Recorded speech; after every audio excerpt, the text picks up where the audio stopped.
Bea Cukai Denpasar musnahkan ratusan ribu barang tanpa pita cukai.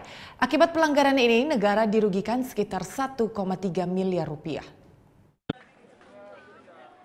Pemusnahan ratusan ribu barang yang tidak dilengkapi pita cukai ini berlangsung pada Selasa pagi di halaman kantor Bea Cukai Denpasar.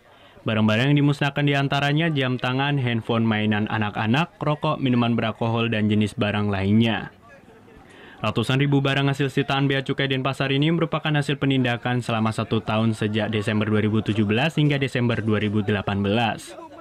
Barang-barang tersebut didapatkan di seluruh Bali dari hasil giat operasi, ke pasar-pasar maupun pedagang eceran.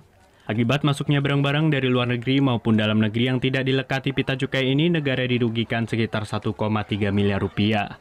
Kalau rokok, minuman keras, dan juga produk yang paling baru masuk dalam pengenaan cukai itu adalah vape.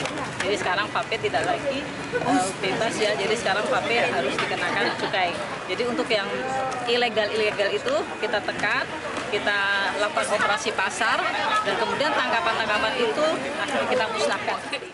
Hingga saat ini untuk wilayah Bali masih banyak ditemukan barang kena cukai yang dijual tanpa ditempel pita cukai atau ditempel dengan pita cukai palsu. Selain itu masih banyak ditemukan barang kiriman dari luar negeri yang masuk dalam kategori barang larangan dan pembatasan yang tidak memenuhi ketentuan yang berlaku. Surya Sanjaya melaporkan untuk NET. Oh yang beneran? Iya, oke. Nah, udah kan nonton beritanya? Jangan lupa di-subscribe, di-like, dan juga di-komen ya akun YouTube dari Net Bali. Terima kasih udah subscribe. Yang belum, jangan sampai lupa. Di sebelah sini nih. Notif subscribe.